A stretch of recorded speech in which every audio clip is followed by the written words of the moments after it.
तलवार उठवली महिषासुर मार गिरवले. हे! आपण तलवार उठवली महिषासुर मार गिरवले.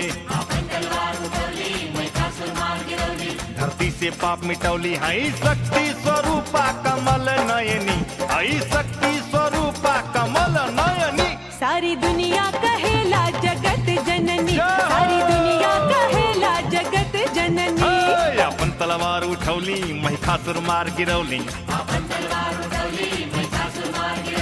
धरती से पाप मिटवली आई शक्ती स्वरूपा कमल नयनी. आई शक्ती स्वरूपा कमल नयनी.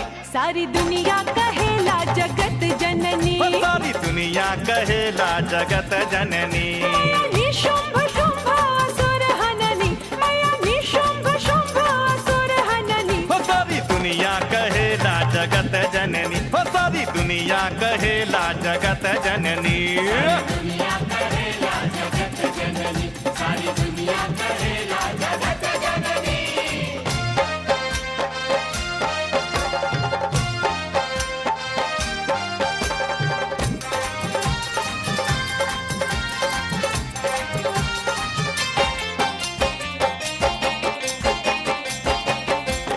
धरती पे जब पापी दुखवा बढ़ौले शंकर हरि के ब्रह्मा जी बोलवले.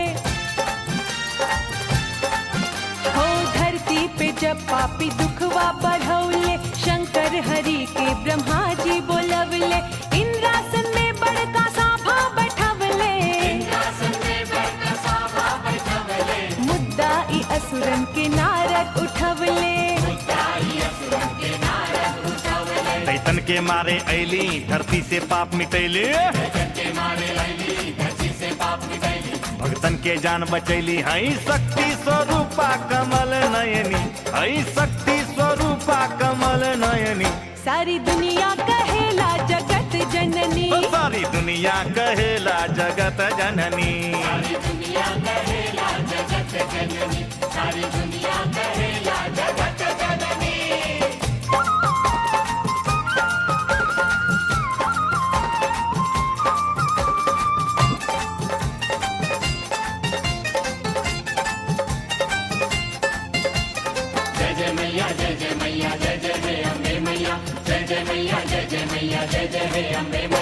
असुरन के चुन चुन के गर्दन उतरली. भगतन के मैया जिनगिया संवरली. हे! असुरन के चुन चुन के गर्दन उतरली. भगतन के मैया जिनगिया संवरली. मधुकैटभ रक्त बीज सबनी के मरली. धरती के छाती से अधमन के टरली. भक्तन के आस पुरौली भक्ति के लाज बचौली. देवन के लोग दियोली. हाय शक्ति स्वरूपा कमल नयनी. हाय शक्ति स्वरूपा कमल नयनी. सारी दुनिया कहेला जगत जननी. सारी दुनिया कहेला जगत जननी.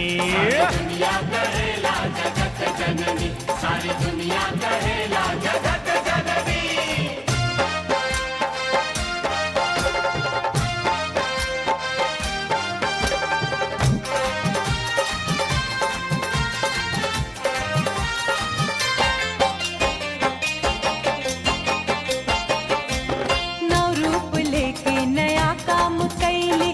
कहूँ दुर्गा कहूँ काली कहैली. हो नव रूप लेके नया काम कैली. कहूँ दुर्गा कहूँ काली कहैली. हर रूप हर नाम से ही पूजैली. मैया के ओहदा ई दुनिया में पैली.